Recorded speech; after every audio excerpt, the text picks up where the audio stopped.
अस्सलाम वालेकुम नाज़रीन इकराम, मैं हूं आपका होस्ट अयाज अहमद। पाकिस्तान तहरीक इंसाफ की क़यादत का आज बहुत बड़ा इम्तिहान है।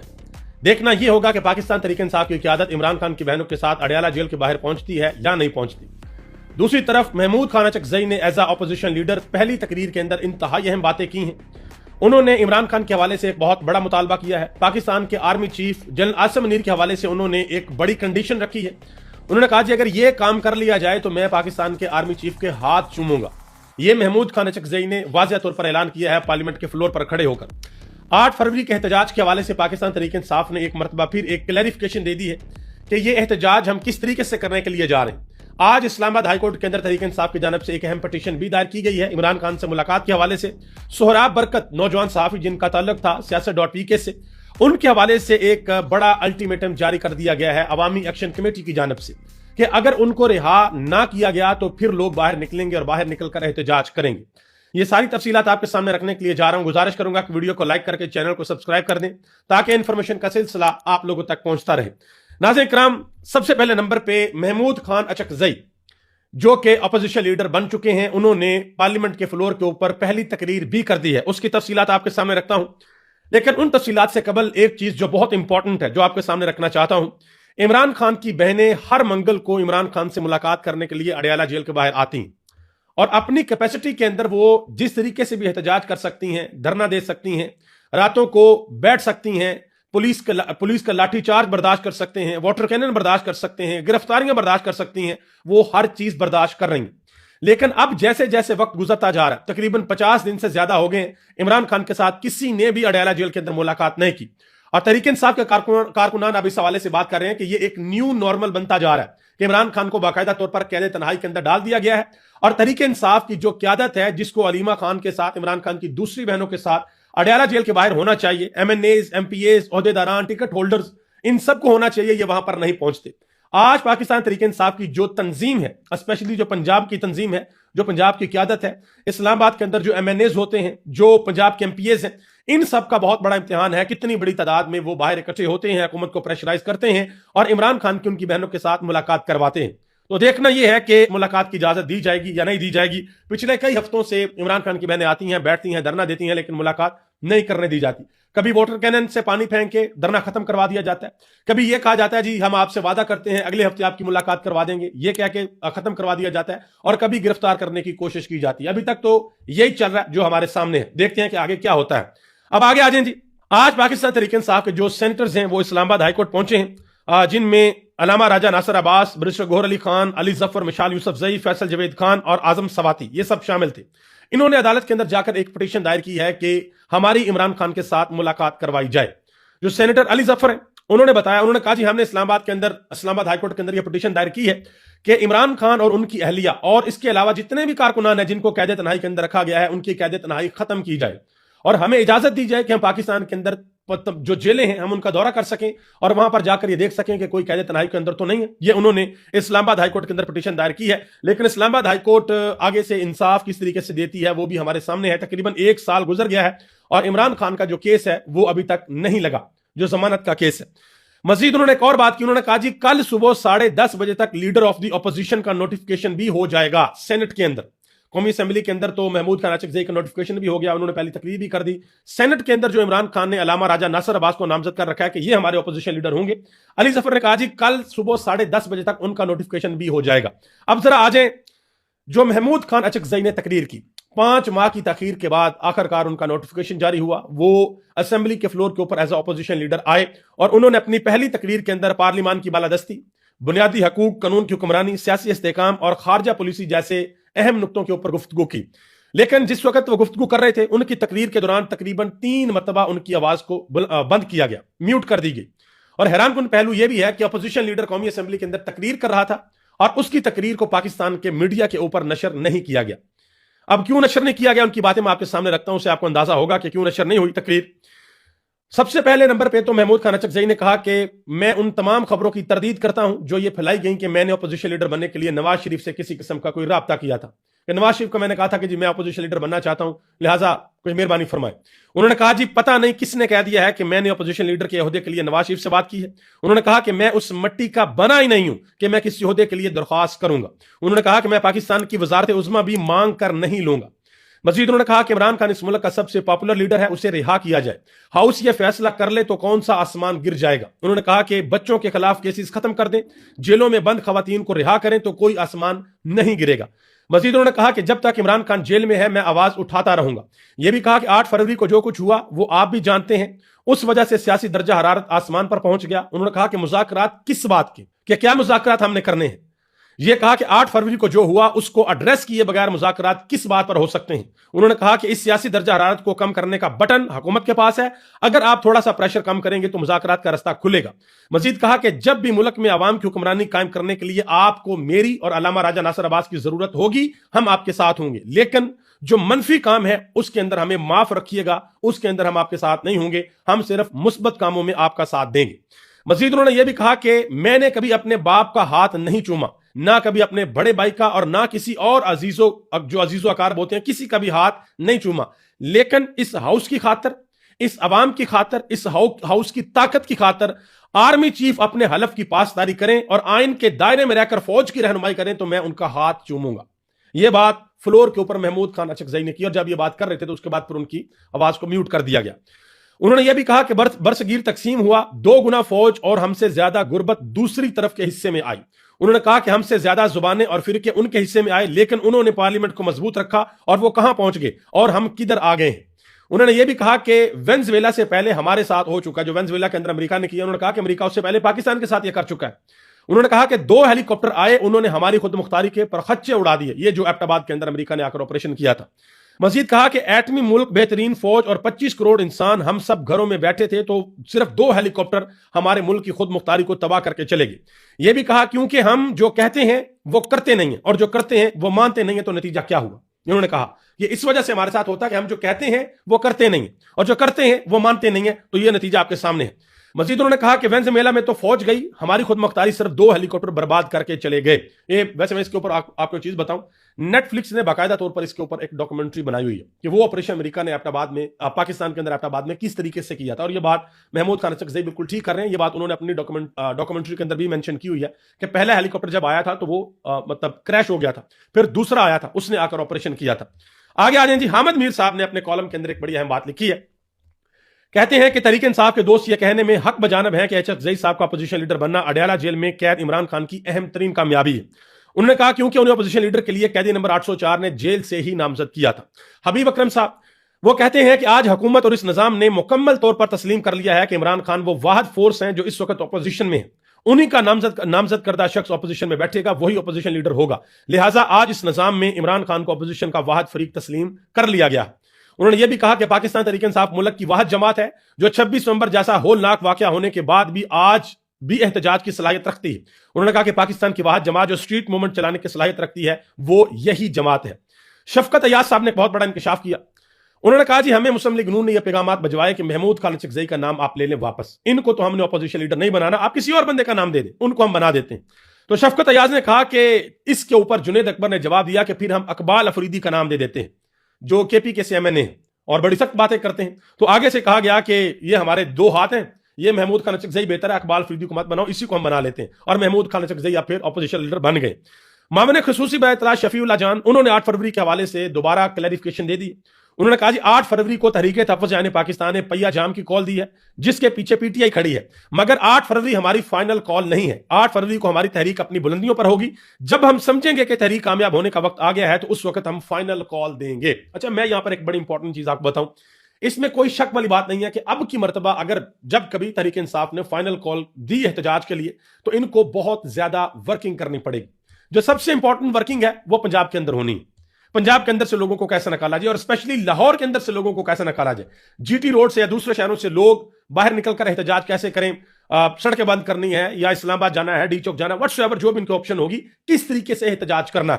और दूसरी तरफ एक और फैक्टर जो सबसे बड़ा और इंपॉर्टेंट फैक्टर है, वो फैक्टर है पाकिस्तान तहरीक इंसाफ की अपनी क़यादत। अब यकीन करें हमारे पास बहुत से लोगों को मैसेजेस आते हैं, पैगाम आते हैं। कल भी मेरी एक रिटायर्ड आर्मी ऑफिसर के साथ बात हो रही थी, बुजुर्ग हैं वो। अब यकीन करें उनका जो लहजा है ना वो बयान नहीं कर सकता कि कितने दुख के साथ उन्होंने बात की। उन्होंने कहा कि लोगों की बस हो गई है, लोग जो हैं वो इस हुकूमत से इतना उकता गए हैं, इस निजाम से इतना उकता गए हैं, लोगों की सिर्फ एक डिमांड है कि जिन्होंने हमें लीड करना है वो गैरत के साथ हमें लीड करें, वो बाहर निकले और वो बुजदिली मत दिखाएं, वो निकले तो हम भी उनके पीछे निकलेंगे। अब सवाल ये पैदा होता है कि तहरीक इंसाफ की क़यादत जो है वो कितने अज़म, जुर्रत और बहादुरी के साथ बाहर निकलती है और कमिटमेंट अपने कारकुनान को किस लेवल की देती है कि भाई अब जब हम बाहर निकलेंगे तो हम वापस नहीं होंगे, हम आपसे आगे होंगे, हम फ्रंट से आपको लीड करेंगे। ये बड़ी इंपॉर्टेंट चीज है। केपीके का कोई इशू नहीं है, कराची के अंदर भी आपने हालात सिंध के अंदर देख ली हैं, पंजाब के अंदर तहरीक इंसाफ को वर्किंग करने की जरूरत है। यहां पर ज्यादा इनको थोड़ा सा आप कह लें कि दबंग टाइप का बंदा चाहिए जो आवाम को बाहर निकल कर लीड करे, जिसको गिरफ्तारी का खौफ ना हो, जिसको और किसी किस्म की कोई टेंशन ना हो। तो देखते हैं कि तहरीक इंसाफ आगे इस हवाले से क्या करती है। आगे आ जाए जी। शाहद खट्टक साहब ने इस हवाले से एक जो आईएसएफ के उनकी टीम है उनके साथ मुलाकात की है। इंसाफ स्टूडेंट फेडरेशन के चीफ ऑर्गेनाइजर है शाहद खट्टक साहब, और उन्होंने पंजाब से स्ट्रीट मूवमेंट जो होनी है उसकी तंजीम साजी के हवाले से मुलाकात की है। और उस मुलाकात में सदर आईएसएफ अमजद अली शाह और जनरल सेक्रेटरी उमैर शौकत भी मौजूद थे। और पंजाब के अंदर मोबिलाइजेशन के हवाले से इस मीटिंग में अहम तरीन फैसले किए गए हैं। बैरिस्टर गौहर अली खान से एक सवाल हुआ जी इमरान खान की ऑडियो रिकॉर्डिंग के हवाले से कि क्या इमरान खान की ऑडियो रिकॉर्डिंग होती है अडयाला जेल के अंदर। तो बैरिस्टर गौहर अली खान ने यह वाज़ह तौर पर जवाब दिया। उन्होंने कहा जी इमरान खान जहां पर अडयाला जेल के अंदर कैद है वहां पर हर तरफ कैमरे लगाए हुए हैं। उन्होंने कहा कि मैंने इमरान खान का सेल भी देखा है, हर तरफ कैमरे लगे हुए हैं, लेकिन इमरान खान की गुफ्तगू की कोई ऑडियो हमने नहीं सुनी। अगर कोई ऑडियो आई तो फिर हम उसके ऊपर गुफ्तगू करेंगे। आजम नजीर तारड़ साहब वफाकी वजीर कानून है, वो कहते हैं कि आए बैठकर मसाके मुइशत करें, मुल्क चलेगा तो सब चलेंगे। उन्होंने कहा कि यह नहीं है कि सियासत चलाएं और मुल्क को भूल जाएं, मुस्बत काम का हिस्सा बने, सब ठीक हो जाएगा। सिर्फ इंतशार की बात करेंगे कि पहले ये हो, ऐसा हो, वैसा हो, तो ऐसा नहीं चलेगा। ये आजम नसीर तारड़ साहब बेसिकली ये कह रहे हैं पाकिस्तान तहरीक इंसाफ को कि मुल्क की इकोनॉमी को बेहतर करने के लिए आप आए हमारे साथ बैठें और मसाके मुइशत करें। इमरान खान को आप भूल जाएं, बुशरा बीबी को भूल जाएं, कोटलाखपात जेल के अंदर जो कैदी हैं उनको भूल जाएं, आपके ऊपर जो 9 मई के मुकदमात हैं उनको भूल जाएं, बाकी जो आपके कारकुनान गिरफ्तार हैं जेलों के अंदर बंद हैं उनको भूल जाएं। इन सारी चीजों को पसे पर्दा रखकर हमारे साथ बैठें और बैठकर मसाकी मुइशत करें। ये मुझे तो ये समझ आई है, अगर कोई डिफरेंट बात है तो काइंडली जरूर बताइएगा। आगे आ जाए जी मुफ्ता इस्माइल, उन्होंने एक बड़ी अहम बात की है। कहते हैं कि आजकल ये बातें शुरू हो गई हैं कि 18 साल वाले वोट नहीं दे सकेंगे क्योंकि वो वोट इनके खिलाफ देते हैं। उन्होंने कहा कि अब सिर्फ 25 साल वाले वोट दे सकेंगे। उन्होंने कहा कि कुछ अरसे बाद ये कहेंगे कि सिर्फ 70 साल के बुढ़े वोट दे सकते हैं। उन्होंने कहा कि सियासत में इजारादारियां खत्म करना होंगी। अच्छा, मैं आपका भी शुक्रिया अदा करना चाहता हूं। पिछले व्लॉग में मैंने आपसे कहा था कि आपने अपनी राय का इजहार करना है। आप लोगों ने बहुत बड़ी तादाद में अपनी राय का इजहार किया है, काफी ज्यादा कमेंट्स हैं, मैंने सबके कमेंट्स पढ़े हैं और मैं ये सोच रहा हूं कि आप सब लोगों के कमेंट्स को एक जगह पर इकट्ठा करूं और फिर आप लोगों के जो तासरात हैं, आप लोगों ने जो अपनी राय का इजहार जिस तरीके से किया है वो मैं सब लोगों के सामने रखूं कि अवाम क्या सोचती है। अगर किसी की उम्र 18 साल है, 25 है, 30 है, 35, 40, 50, 60, 70 साल भी अगर किसी की उम्र है तो वो लोग पाकिस्तान की सियासत के बारे में क्या सोचते हैं, वो लोग क्या राय रखते हैं कि अब अगर पाकिस्तान के अंदर इलेक्शन हुआ तो हम वोट किसको देंगे। ये बड़ी इंपॉर्टेंट चीज है। ये इंशाल्लाह मैं आज या कल एक बाकायदा तौर पर इस हवाले से एक वीडियो बनाऊंगा, वो आपके सामने रखूंगा। और एक वीडियो मैंने स्पेशली बनाकर आपके सामने रखनी है जो मोहतरमा मरियम नवाज साहबा के साहबजादे जुनैद सफदर की जो शादी हुई है, इस हवाले से बहुत से लोग तरह तरह की बातें कर रहे हैं। उसमें कुछ बड़े इंपॉर्टेंट फैक्टर्स हैं जो कि आवाम के सामने आना बहुत जरूरी है।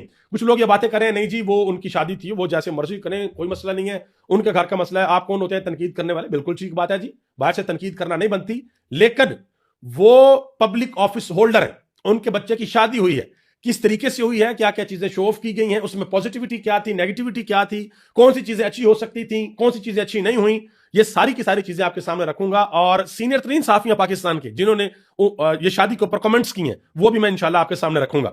अब आगे आ जाए जी बाबर अवान साहब, उन्होंने कहा जी जनरेशन जी और इमरान खान के खौफ ने निजाम को पागल कर दिया है। उन्होंने कहा वोटरों की उम्र 25 साल करने का मतलब है कि अपनी नौजवान नस्ल और बच्चों पर अदम एतमाद।